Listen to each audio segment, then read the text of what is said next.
A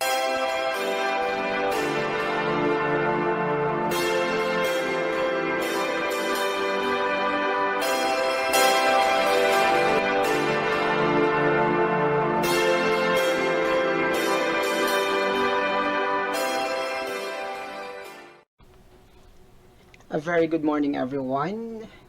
This is our second meeting for our Physical Education 203, the Organization and Management of Physical Education and Sports. Okay, so I'm going to discuss for today two topics.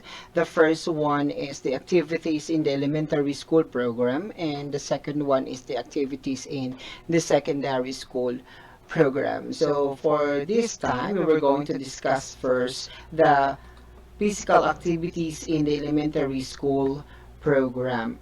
Okay, so the activities included under this category are the simple and basic types that can contribute to the normal growth and development of children and which enhance the acquisition of further skills. So this means that kung ano man po yung ating mga kailangang ituro, mga fundamental skills, kailangan ituro natin ng maayos sa elementary students. Bakit?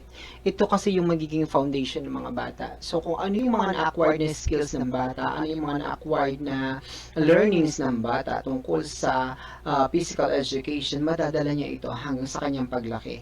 Kasi this is the foundation. So, mas maganda sana na kung ano man yung ibabato natin sa bata at this stage in the elementary years, dapat precise, concise, at saka talagang tamang-tama. At syempre, kailangan ang pagbibigay natin ng instruction sa mga bata dito ay simple and basic. Bakit kamo? Kasi bata sila, so mas madali nilang maintindihan kung ang instruction na ibibigay sa kanila ay basic and simple. So, under the activities in the elementary school program, meron tayong 6 na category or main phases. So, ano-ano ba yung mga main phases ng activities in the elementary school program? The first one is the developmental activities. The other one, simple games or group games. Pangatlo, the rhythmic activities. Pang-apat, the educational activities. Pang-lima, the sport type games or also known as the lead-up games. At ang pang-anim ay ang athletic sports. So dito po sa 6 na ito, nagfo-focus ang mga activities in the elementary school program. So alamin natin isa-isa, ano-ano ba itong mga categories na ito. The first one, ang tinatawag natin na developmental activities. So under the developmental activities, meron tayong tatlo. We have the perceptual motor learning. So, this develops the neuromuscular coordination. So, pag sinabi natin na perceptual motor learning for the child to attain a certain degree of competency in managing his own body. Okay, so, dinidevelop dito yung neuromuscular coordination ng mga bata. So, ang bata dito ay may certain degree ng competency na kailangan niyang ma-attain para ma-manage niya ang kanyang sariling katawan. So, ang bata ang magde-decide kung hanggang saan ba ang kaya ng kanyang skills pagdating dito sa perceptual motor learning. Then, we also have the posture and body mechanics. This is the very important thing na dapat ituro sa mga bata, yung proper posture para hindi nila ito madala yung bad posture sa kanilang paglaki. So, posture and body mechanics. So, the posture refers to the habitual or assumed alignment of the main segments of the body while standing, sitting, or lying. So, ito yung paggamit ng katawan bilang basihan ng good posture. Ito yung body mechanics. Okay? So, kailangan kinokorek na natin yung posture ng bata at as an early stage kasi napakasamang tingnan sa isang tao na meron siyang bad posture sa kanyang paglaki. So, habang bata pa, i-develop na natin to. Okay? So, picking up something, going up and down the stairs, and opening doors and windows. Ito yung mga example ng mga activities na dapat ipinapagawa natin sa mga bata to develop their posture. Ulitin ko, yung picking up something, pagkuha ng mga bagay, going up and down, pagbaba, pag-akit sa hagdan, pagsara at pagbukas ng bintana, with proper posture, dapat ito yung dinidevelop natin sa mga bata. And the third one, under the developmental activities, ay ang tinatawag natin na basic movement skills, which includes the locomotor, non-locomotor, and the manipulative skills. Alam ko naman na as an educator, we are all familiar with these movements. We have the locomotor. So ito yung umaalis tayo, moving from one place to another while executing a particular movement.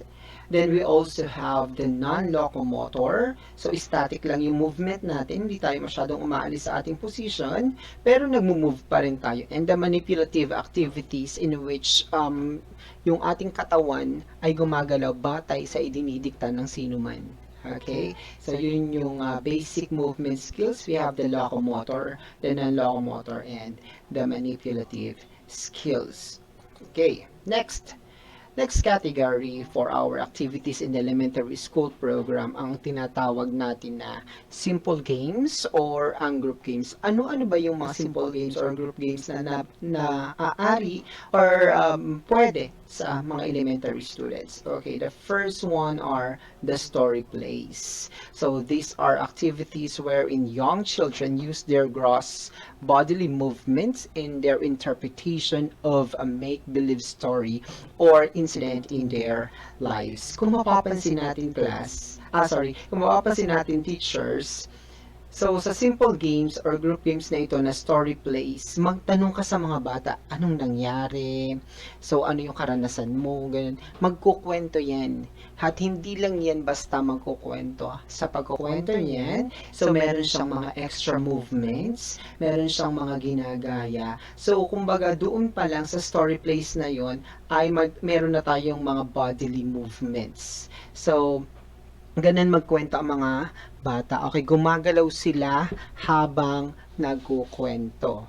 Okay, the story plays. And then the other one, we have the simple organized games. So itong simple organized games ay a game of this kind is the meaningful application of a basic movement skill or skills such as walking, running, jumping, hopping, skipping, leaping, sliding, and galloping. So, ina-apply dito sa simple organized games yung mga basic movement skills. Dahil ito pa lang yung kanilang mga kayang gawin. At ito yung natural ng ginagawa nila. So, we have the walking, the running, the jumping. So, ikino-combine itong mga basic movements na ito sa isang simple organized games. Okay, so minsan kailangan ng mga batang tumakbo, minsan kailangan ng mga batang tumalon. So, yan, ganyan kasimple yung pinapagawa sa ating mga elementary students. Then we also have the relays and races. Okay, so a relay race is a special form of simple organized game which involves the competition of two or more groups or teams. Mas magkakaroon ng interaction ang mga bata, mas magiging interactive ang games natin kung magkakaroon tayo ng competition between the groups. Pero syempre, instill natin sa mind ng mga bata na dapat ito ay friendly competition. Okay? So kasi kung ikaw ay gagawa just for the sake of compliance, wala dun yung excitement. Pero kung meron kang katunggali, meron kang ka-competitor, mas magandang maglaro nang ikaw ay may hinihit na goal na kailangan mong manalo. So, ito yung kalimitang gusto ng mga bata, yung relays and races. Okay, and that is under the simple games. So, for our simple games, we have the story plays, the simple organized games, and the relays and races. Okay, so for our next category, the third category that we have are the rhythmic activities. Okay, so ano ba yung mga rhythmic activities? So, ito ay tumutukoy sa mga activities kung saan ang bata ay nagre-respond physically, mentally, and emotionally sa rhythm or music. Okay, so pag nakakarinig ang bata ng music, so siya ay kailangan mag-respond. So, yung stimuli niya ay sadyang nag-work para dito sa certain activities na ito. Okay, so the first one, rhythmic activities are the fundamental rhythms. So ito ay combination of locomotor movements which are organized and structured with patterns of movements and fundamental rhythms.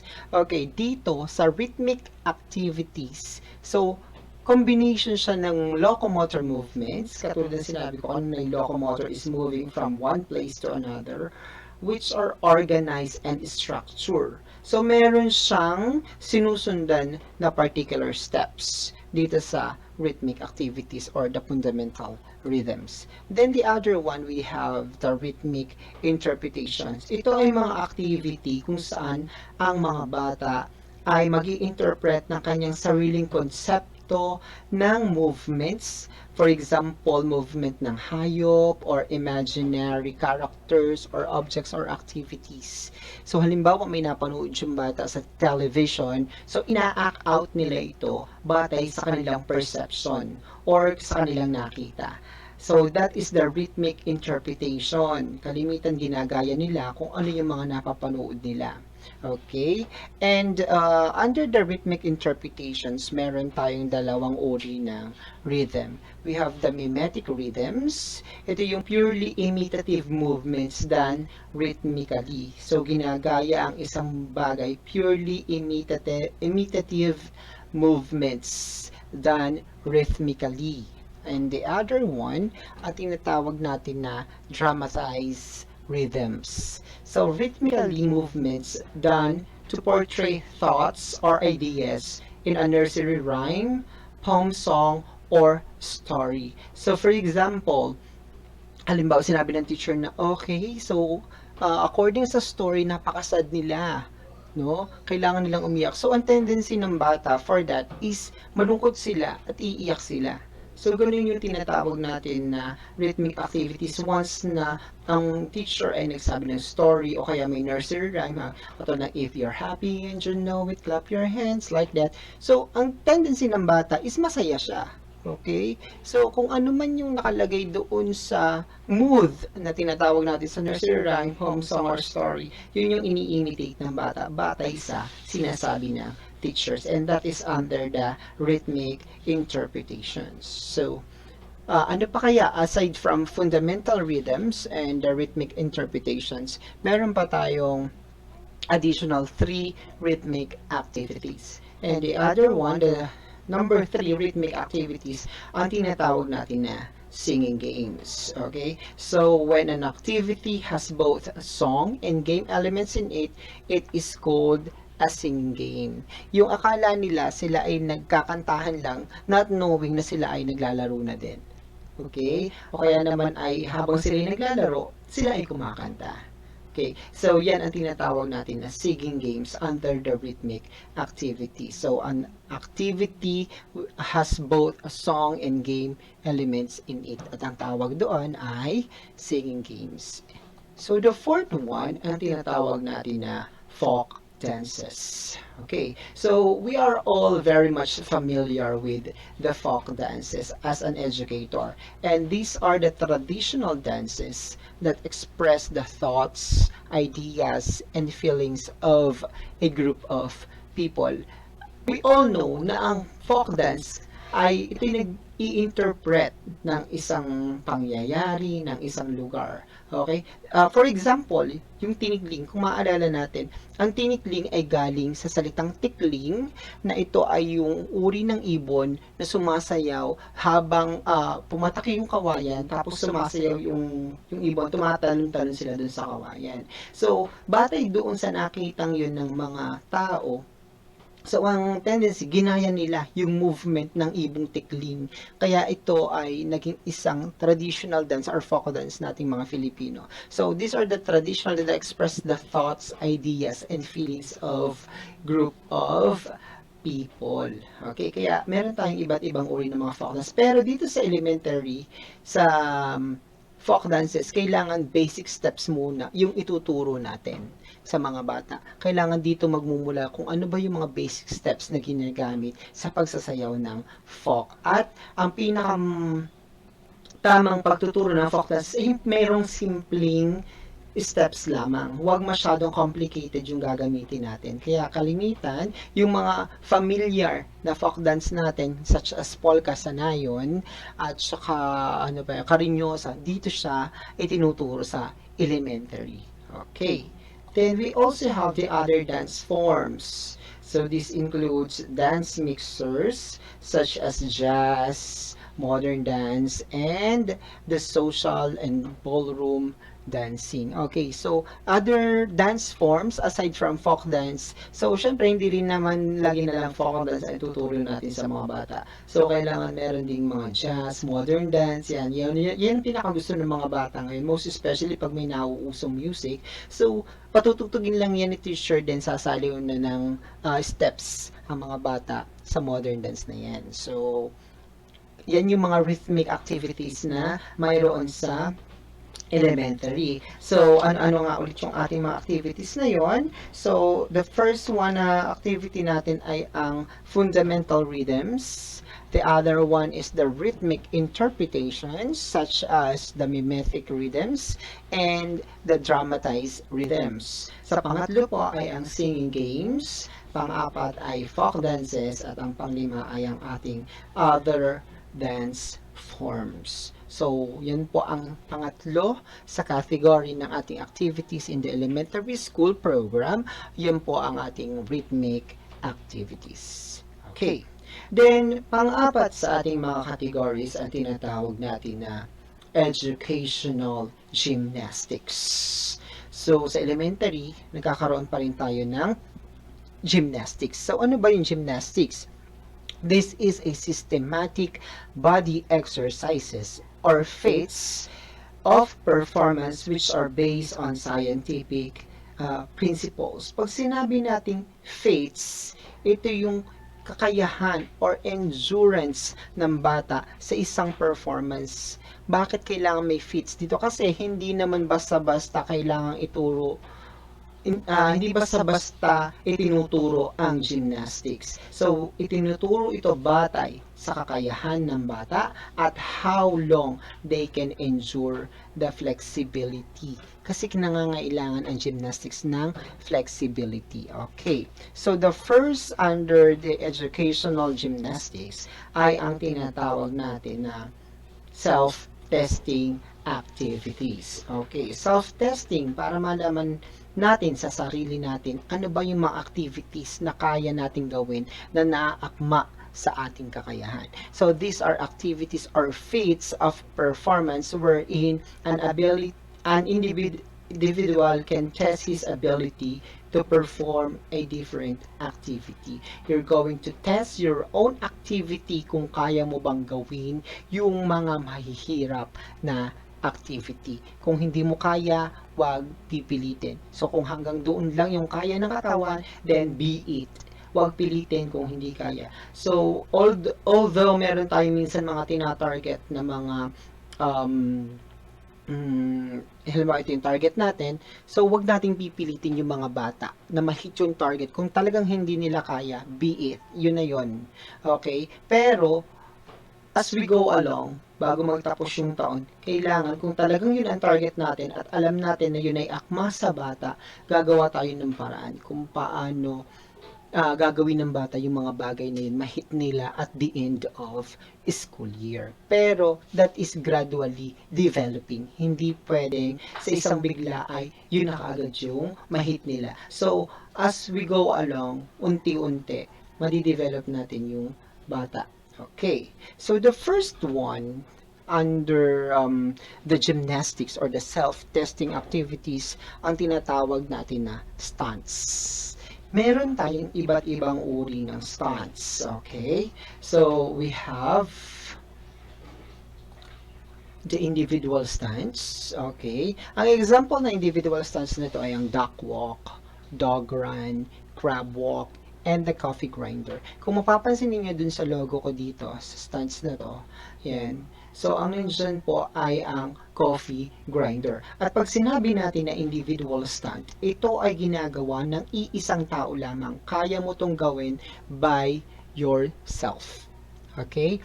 So, individual stunts, ginagawa ng sa sarili mo lamang. Then the other one we also have the dual or the couple stunt. So, meron tayong sample at Chinese get up, ring the dish rag, and wheelbarrow. So, itong nasa picture na to, ang tinatawag dyan ay ring the dish rag. Okay, isa siyang uri ng stunt na partner sila. Kaya nga tinawag na couple stunt. Ginagawa ito ng dalawang tao. Ganun din yung wheelbarrow kung saan hinahawakan ng isa yung paa and then isusulong. Ang gagamitin ng isa naman ay yung kanyang kamay sa paglalakad. Okay? So, yun yung tinatawag natin na wheelbarrow. So, ginagawa ito ng dalawang tao. So, sa pangatlo nating stunts, meron tayong tinatawag na group stunt. Okay? So, ito ay maramihan na. So, hindi lang 3, 4, marami na din. Okay? So, group stunts, walking chair, skin the snake, and merry-go-round. Ayan. So, yung merry-go-round, familiar tayo doon. So, grupo siya, yung alternate siya, 1, 3, 5, 7, nakababa, tapos yun namang mag-iikot is yung 2, 4, 6, 8. Ganun, halimbawa lang yun. So, group stunts, ginagawa siya ng grupo or ng maraming tao. And the other one, under the stunts, ay ang tinatawag natin na combative stunt. Pag sinabi natin combative, syempre meron ditong tinatawag na competition. Yan. Siyempre, lagi namang mas maganda kapag mayroong competition. We have the rooster fight, the tag of war, Indian hand wrestle. Okay, so tag of war, familiar tayo sa tag of war. So, ito yung laro kung saan kailangan nating manalo against other teams. Okay? So, yan yung mga stunts na tinatawag natin. So, we have the individual stunt, the dual or the couple stunt, the group stunt, and the combative stunt. Okay. Then, another one sa educational gymnastics ang tinatawag natin na tumbling. Yan. So, isa sa pinakasikat na gymnastics styles ay ang tinatawag natin na tumbling. So, tumbling is any body rolling movements. So, kapag ikaw ay nag-roll, yan, ikaw ay nag-tumbling. Example, forward roll, backward roll, cartwheel, egg roll. So, yan. So, yan yung mga ginagamit na yan, yung mga nabanggit ko, yan ay under tumbling. And the other one for the gymnastics ay tinatawag natin na pyramid building. Okay, ito yung kalimitan nakikita natin sa mga cheer dances and sa mga cheerleading competitions. So, pyramid building. So, a grouping of 2 or more individuals who are in a symmetrical position as a test on ability to hold oneself in a certain position within a minute or 2. Okay. So, yan. Ito yung, kumbaga ay, a grouping of 2 or more individuals. So, maramihan na to. Tapos, kailangan matatag yung foundation nito para hindi bumagsak yung pyramid. Okay? So, ability to hold oneself in a certain position within a minute or 2. So, kailangan magstay ang pyramid ng a minute or 2. Kailangan talaga matitibay yung nasa base ito. Grupo ng mga individual na kayang tumagal sa isang position na hindi nahuhulog. Okay, and that is under the educational gymnastics ang tinatawag natin na self-testing activities. We have the stunts, the tumbling, and the pyramid building. So, another one for our educational gymnastics ay ang tinatawag natin na conditioning exercise. Kanina ay self-testing activity, ngayon naman ay ang conditioning exercises. Okay, so conditioning exercises, these are activities or feats of performance wherein an individual can test his ability to perform a difficult activity. Okay, so ang aim nito is to tone up and strengthen the muscles for the improvement and maintenance of the physical fitness. Yun ang pinaka-aim ng conditioning exercise. Tinotone up at pinalalakas ang muscle para ma-improve at ma-maintain ang physical fitness. Conditioning exercises. Okay. So, what are the different conditioning exercises? Meron tayong three categories na tinatawag sa ating educational gymnastics. The first one ay ang tinatawag natin na isotonic exercises. It is when the muscle are made to do some contractions to gain tonus. So, ang isa sa mga example ng isotonic exercises ay ang calisthenics or freehand exercise and exercise with equipments.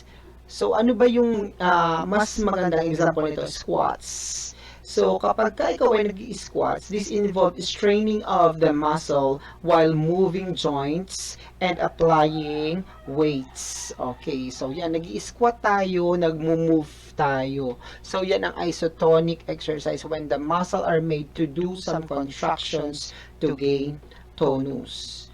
The next one ay ang ating isometric exercises. So when the muscle are made to undergo tension without contraction and held in the position for some time in order to develop muscle strength.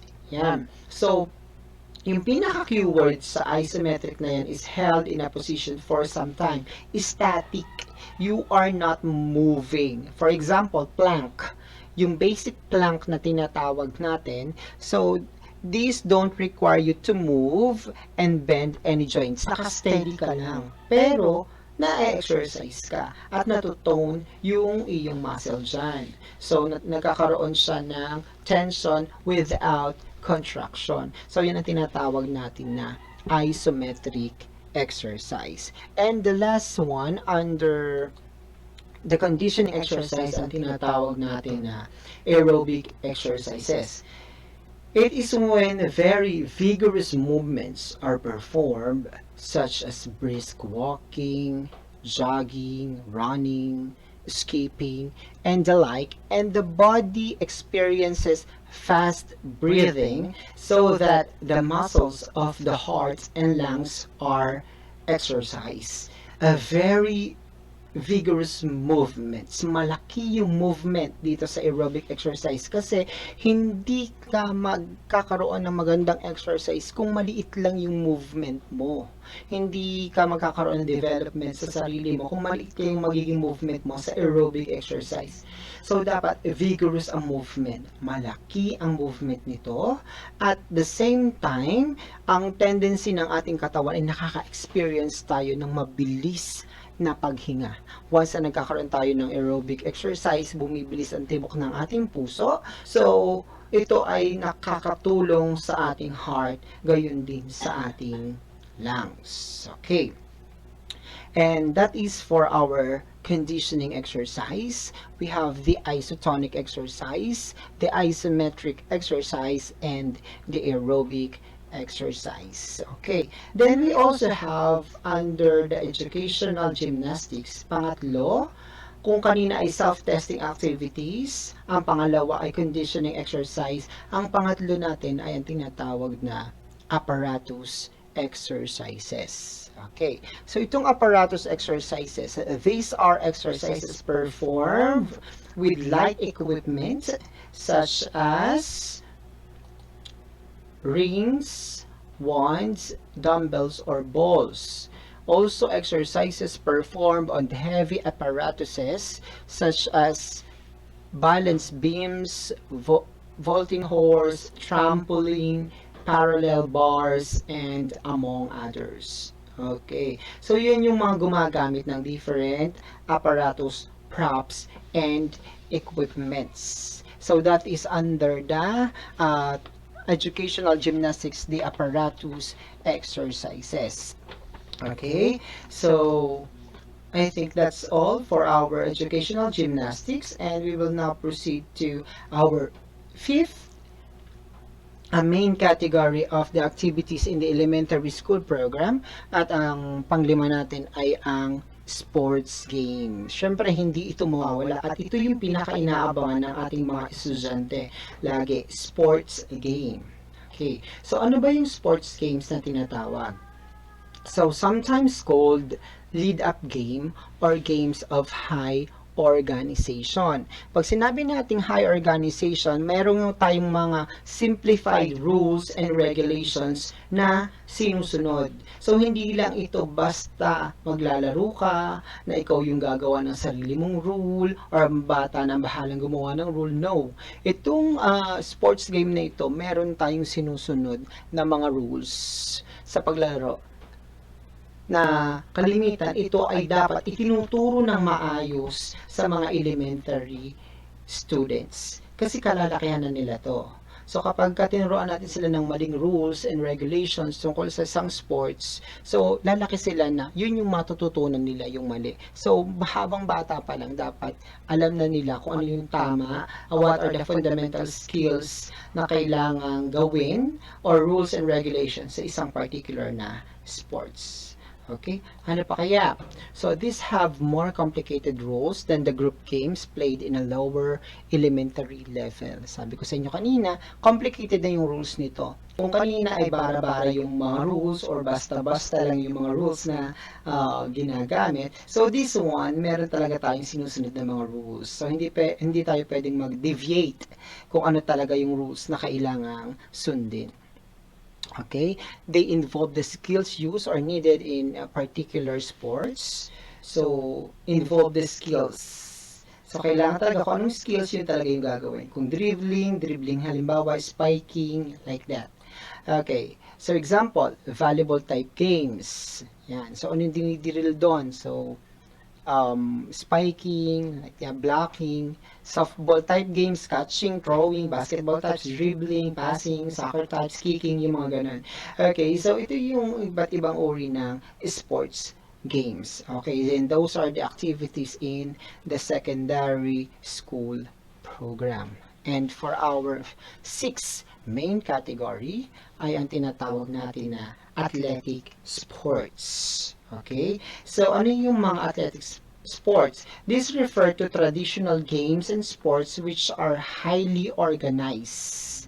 Okay? Ito yung mga traditional games na highly organized at strictly sinusunod natin ang mga rules and regulations nito. Okay? So, we have 4 categories under the athletic sports. The first one ay ang tinatawag natin na team sports. Okay, team sports such as volleyball, softball, basketball, soccer, baseball, and many others. Okay, marami tayong mga team sports. As pag sinabi nating team, ito ay mga sports na pang-grupo or pang-maramihan. Next one, meron tayong tinatawag na individual or dual sports. Individual, pwedeng isa, sarili mo, ikaw lang yung gagawa. Dual, pwede kayong magka-tandem. Or meron kang ka-duet or kasama sa isang laro.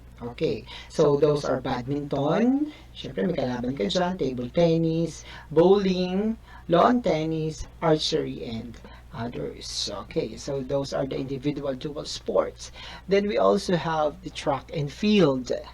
Okay, this consists of track events such as sprints, runs, and relays. So lahat na nangyayari sa track, sa oval, those are track events. At ang nangyayari sa loob or sa labas ng track, tinatawag natin na field events. Okay? So, such as long jump, high jump, discus throw, javelin throw, and shot put.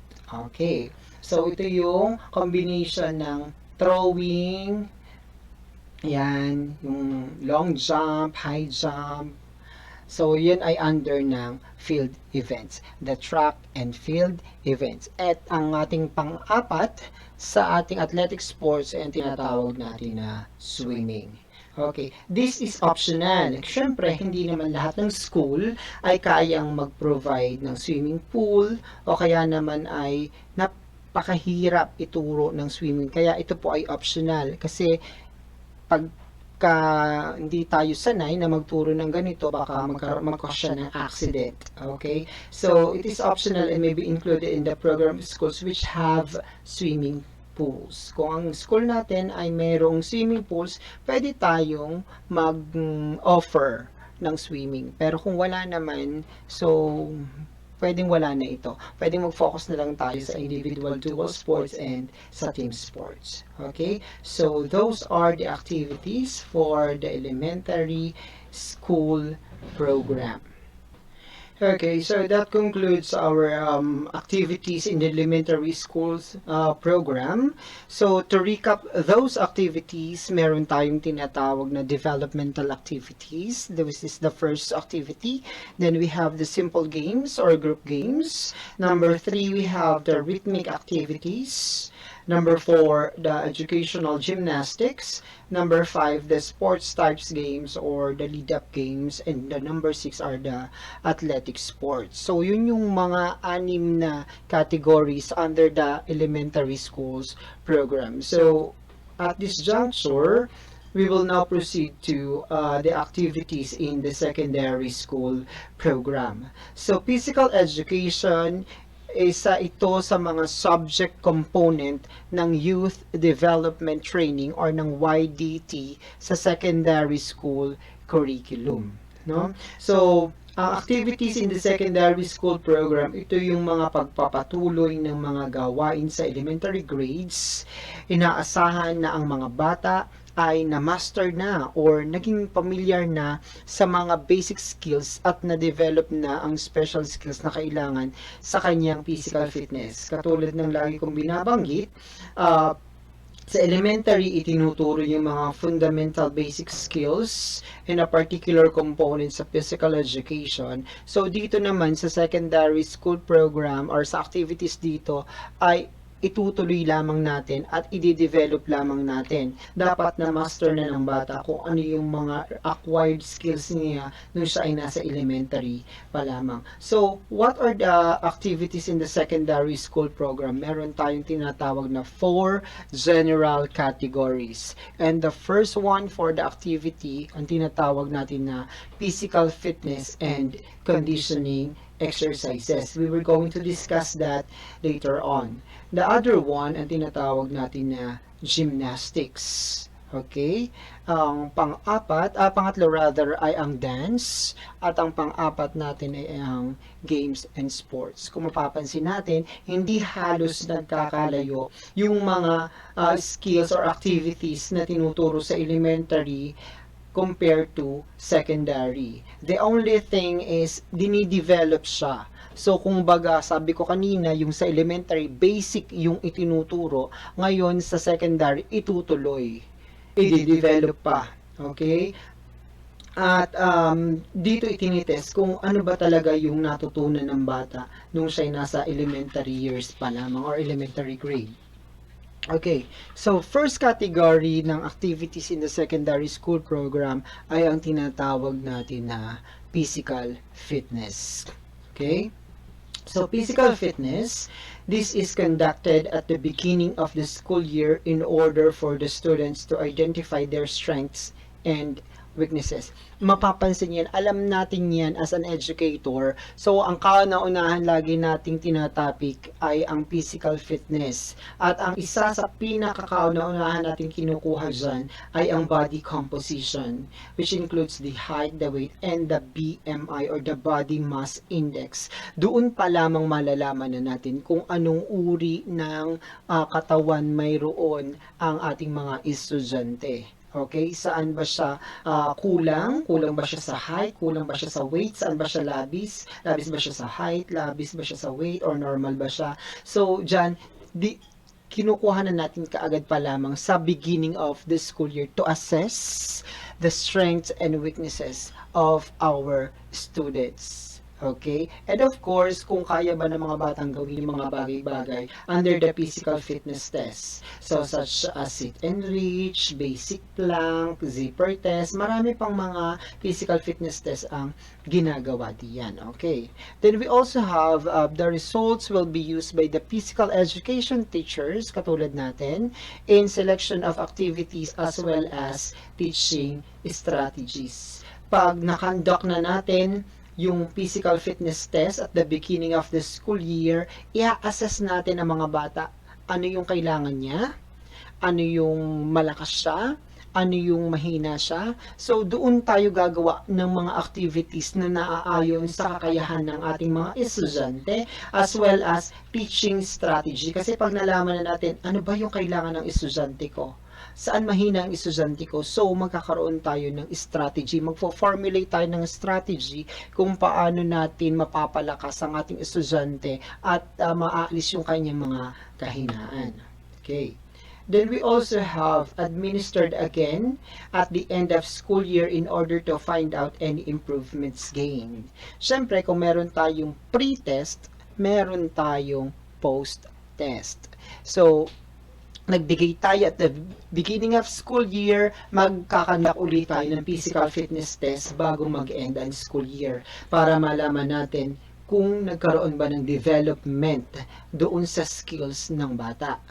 Okay? So, yun ay para ma-assess natin kung effective ba as a teacher yung ginawa nating teaching strategies, kung nag-gain ba ng skills, ng knowledge, ng learning ang bata mula sa atin, batay sa pag-assess natin sa kanilang skills noong unang school year pa lang, the beginning of the school year. Kaya, kinakandak ulit natin ang post-test ng physical fitness test. Okay. Pangalawa, meron tayong tinatawag na gymnastics. So, meron ng gymnastics sa elementary, katulad ng nabanggit ko kanina, at ngayon naman ay gymnastics naman tayo sa high school. So, given more emphasis in grade 7 than in higher grade. Kasi nga, continuation siya. At isa pa, mas kayang gawin ng mga bata ang sa grade 7 ang gymnastics. Pagdating kasi ng mga bata sa grade 8, grade 9, ito yung time na medyo nahihiya na silang gawin. O sige nga, pabukakain mo nga yung estudyante mo, di ba? Ang hirap na, parang awkward na para sa isang grade 9 and grade 8. Although, kailangan nilang gawin, pero hindi na sila ganon ka-eager na gawin as compare sa grade 7 kasi nga nagdadalaga na sila at nagbibinata na. Okay. So, educational gymnastics. So, educational gymnastics is the type needed in the school program, not competitive or exhibition games. So, ito yung pang-school program lang na gymnastics. Hindi siya ginagawa para magkaroon ng competition or exhibition games sa iba. So, ito ay purely for the school program lang natin. Okay. So, ano ba yung mga activities under the educational gymnastics? So, meron tayong self-testing activities or stunts, katulad ng binanggit ko kanina sa elementary, rhythmic exercises, simple apparatus activities such as balance beam exercises are not suitable for high school students who are in their early adolescent years. So, hindi applicable or suitable sa mga bata yung paggamit ng mga simple apparatuses such as balance beams. Siyempre, malilikot pa mga yan, mahilig pa mga yang maglaro.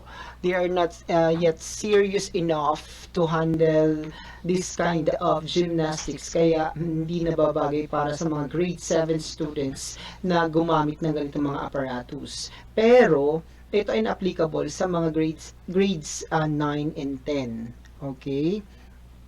At yung mga complicated stunts in gymnastics such as forward and backward roll, split, cartwheel, heavy apparatuses ay para lamang sa mga potential gymnasts na ilalaban ng school or ititrain sa exhibition or sa mga competitions. Yan. So meron din namang mga boundary ang gymnastics. Not all skills sa gymnastics ay ituturo natin sa mga bata. So, yung mga iba pang mga gymnastics, complicated stunts, ituturo natin siya sa mga estudyante natin na panlaban natin sa gymnastics. Kasi meron talaga tayong mga gymnastics competitions. Okay. So, ang pangatlo natin ay ang syempre dance. Yan. Hindi yan mawawala sa ating activities in the school program, ang dance, most especially kapag ang mga estudyante natin ay mga nagbibinata, nagdadalaga na, mas lalo silang napapahilig sa dance. Kaya kalimitan bumubuo ang high school ng isang dance troupe. Okay.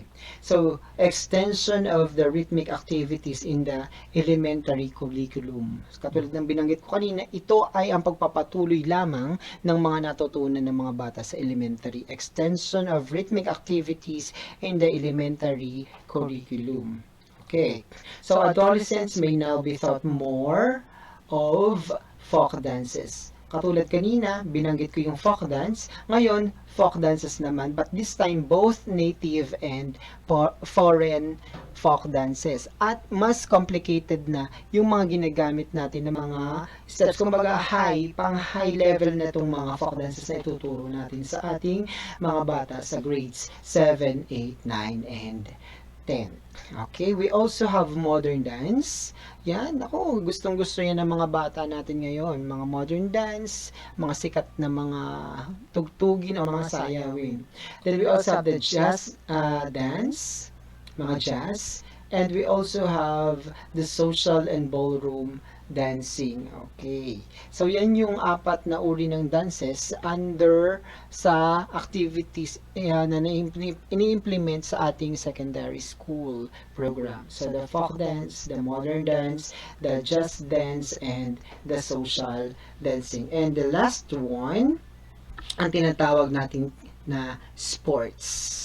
Hindi ito talaga mawawala, no? Ang sports. So, sports is given the most emphasis in the physical education program. Ito yung mas pinagbabatayan natin. Binibigyang importansya ng physical education program ng sports at dinidevelop natin.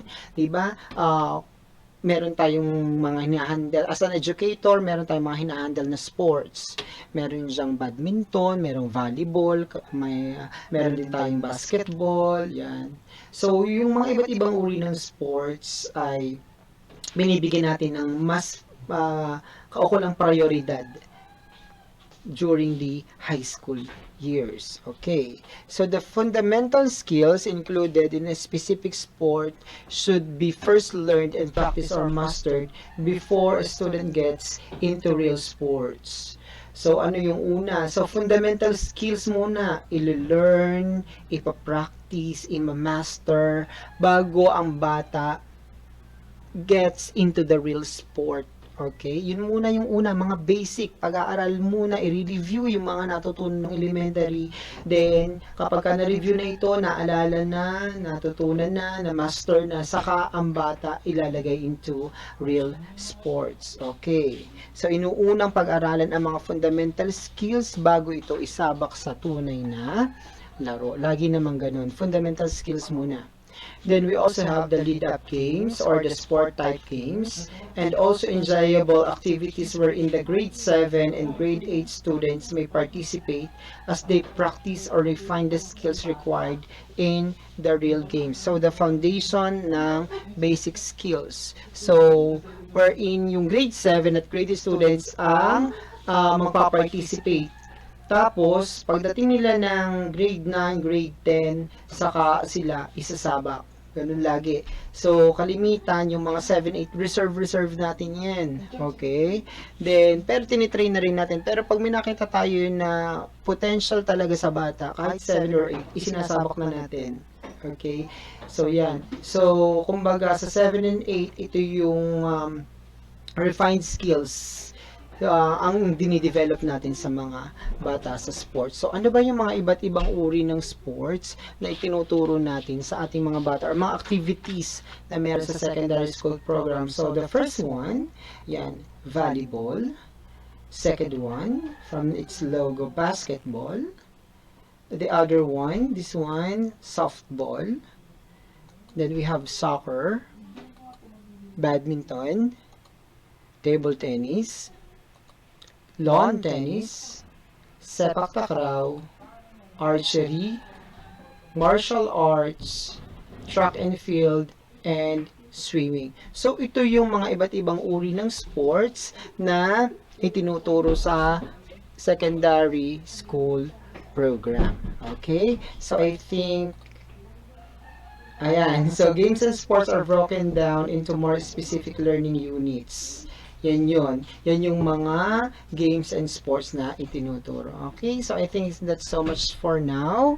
So, sana po ay may natutunan kayo sa aking diniscuss. So, those are the different activities in the elementary and secondary school program. So, muli po, bago po ako magtapos, i-recap po muna natin kung ano-ano ba yung mga different activities under the elementary school program. So, the first one is the developmental activities, the simple games. Number 2, number 3, the rhythmic activities. Number 4, educational gymnastics. Number 5, sport type games. Number 6, the athletic sports. So, para naman po sa ating activities in the secondary school program, so we have the physical fitness and conditioning exercises, gymnastics, dance, games, and sports. So, that's all for today. Maraming salamat po sa pakikinig. So, again, this is Norman Canelo. Thank you so much po.